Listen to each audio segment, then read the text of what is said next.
কথায় আছে, মায়ের চেয়ে মাসির দরদ বেশি হলে সেই দরদ কিন্তু ভালো নয়। সিয়াম বা রোজার জন্যই কিন্তু ইফতার, কিন্তু বর্তমানে ইফতারকে এমন ভাবে ঢেলে সাজানো হচ্ছে যেন ইফতারের জন্যই সিয়াম।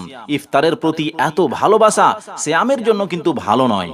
তাসবিহ তাহলিল, জিকির আজকার, ফরজ নামাজ, বেশি বেশি নফল নামাজ, কোরআন তেলাওয়াত ইত্যাদি ইবাদতের মধ্য দিয়ে যেখানে রোজাদারের পুরো দিন অতিবাহিত হওয়া উচিত, সেখানে খেজুর, ছোলা, মুড়ি, কোকা কোলা, ফ্রুটি, আলুর চপ, ডিমের চপ, পেঁয়াজি, বেগুনি, আপেল, বেদানা, শসা, কলা, কিশমিশ ইত্যাদি জোগাড় করতে করতেই রোজাদারের পুরো দিন অতিবাহিত হয়ে যায়। আবার কোন কোন রোজাদার ইফতারির খাবার এত পরিমাণে খায় যে তার নামাজ ছুটে যায় অথবা কাতারের শেষে গিয়ে দাঁড়ায় প্রতিদিন। তাই আজকের ভিডিওতে আলোচনা করব ইফতারির সুন্নতি খাবার কি এবং কি পরিমাণে খাওয়া উচিত। বর্তমানে এই দুটি সমস্যার সাথে প্রায় সকল রোজাদার জড়িত। অতএব ভিডিওটি শেষ পর্যন্ত দেখে নিজেকে চেঞ্জ করার চেষ্টা করুন। রাসূল সাল্লাল্লাহু আলাইহি ওয়াসাল্লামের ইফতার কেমন ছিল, ইফতারের ক্ষেত্রে আমাদের কি আদেশ দেওয়া হয়েছে, আমাদের ভুল ও তার সংশোধনে করণীয় কি, এই তিনটি বিষয়ে সংক্ষিপ্ত আলোচনা করা হবে। শুধু কয়েক মিনিট আমার সাথে থাকুন। হযরতে আনাস রাদিয়াল্লাহু আনহু হতে বর্ণিত, তিনি বলেন, রাসূল সাল্লাল্লাহু আলাইহি ওয়াসাল্লাম মাগরিবের নামাজের পূর্বে কয়েকটি তাজা খেজুর দ্বারা ইফতার করতেন। যদি তাজা খেজুর না থাকতো তবে শুকনো খেজুর দ্বারা ইফতার করতেন। যদি শুকনো খেজুরও না থাকতো তবে কয়েক ঢোক পানি পান করে ইফতার করতেন। এই হাদিস থেকে দুটো জিনিস বোঝা যায়। নাম্বার 1, তাজা খেজুর অথবা শুকনো খেজুর অথবা পানি দ্বারা ইফতার করাই ছিল নবী সাল্লাল্লাহু আলাইহি ওয়াসাল্লামের প্রকৃতিগত অভ্যাস। নাম্বার 2, তিনি খুব অল্প আহার করেই নামাজে মনোযোগী হতেন। তবে বুখারী শরীফের 1956 নম্বর হাদিস অনুযায়ী ছাতু দ্বারা ইফতার করারও বর্ণনা পাওয়া যায়। মূলত এটা ছিল সফরের অবস্থায়। হযরতে সালমান বিন আমির রাদিয়াল্লাহু আনহু হতে বর্ণিত, তিনি বলেন, রাসূল সাল্লাল্লাহু আলাইহি ওয়াসাল্লাম বলেছেন, যখন তোমাদের মধ্যে কেউ ইফতার করে সে যেন খেজুর দ্বারা ইফতার করে, কেননা এর মধ্যে বরকত ও কল্যাণ রয়েছে।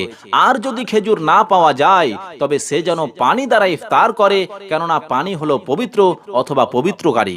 এই মর্মে আরেকটি হাদিস রয়েছে। আনাস ইবনে মালিক রাদিয়াল্লাহু আনহু হতে বর্ণিত, তিনি বলেন, রাসূল সাল্লাল্লাহু আলাইহি ওয়াসাল্লাম বলেছেন, ইফতারের সময় যে ব্যক্তি খেজুর পায় সে যেন খেজুর দ্বারা ইফতার করে, আর যে ব্যক্তি খেজুর না পায় সে যেন পানি দ্বারা ইফতার করে, কেননা পানি হলো পবিত্র অথবা পবিত্রকারী। এই দুটি হাদিস থেকে বোঝা যায় খেজুর অথবা খেজুর না থাকলে পানি দ্বারা রাসূল সাল্লাল্লাহু আলাইহি ওয়াসাল্লাম আমাদেরকে ইফতার করার পরামর্শ দিয়েছেন। অতএব এই পদ্ধতি অবলম্বন করাই হবে আমাদের জন্য সুন্নত ও উত্তম পদ্ধতি। তবে মনে রাখার বিষয় হলো, এই সুন্নত কিন্তু আমাদের জন্য বাধ্যতামূলক নয়, খুব সাধারণ একটি সুন্নত। প্রয়োজনে যে কোনো খাবার দিয়েই ইফতার করা যাবে। এবার প্রশ্ন হলো, 1450 বছর আগে এত খাবার থাকতে রাসূল সাল্লাল্লাহু আলাইহি ওয়াসাল্লাম খেজুর দিয়ে ইফতার করতে বললেন কেন? কি আছে এই খেজুরের মধ্যে? এর উত্তর হলো, বিজ্ঞানীরা যুগের পর যুগ ধরে খেজুর নিয়ে গবেষণা করে এর যে উপকারিতা বের করেছেন তা হলো, খেজুর মুহূর্তের মধ্যে শরীরে শক্তি দেয়, ব্লাড প্রেসার কমাতে সাহায্য করে, মস্তিষ্ক সচল রাখে, গ্লুকোজের অভাব দূর করে, কোষ্ঠকাঠিন্য রোধ করে, হার্টের সমস্যা দূর করে, ক্যান্সার প্রতিরোধ করে, ফুসফুসে কাশি দূর করে, চুলের গোড়া মজবুত করে, ত্বকের উজ্জ্বলতা বাড়ায়, হাড় শক্ত করে, আরো অনেক অনেক অনেক রোগ প্রতিরোধ করে এই খেজুর।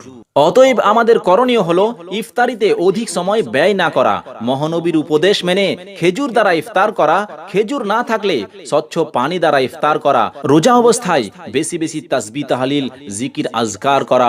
বর্তমানে কেউ ইফতারিতে বেশি সময় নষ্ট করছে, কেউ অধিক পরিমাণ ইফতার করতে গিয়ে নামাজ ঢিলে করে দিচ্ছে, আবার কেউ ইফতারির সুন্নতি পদ্ধতি সম্পর্কে জানে না।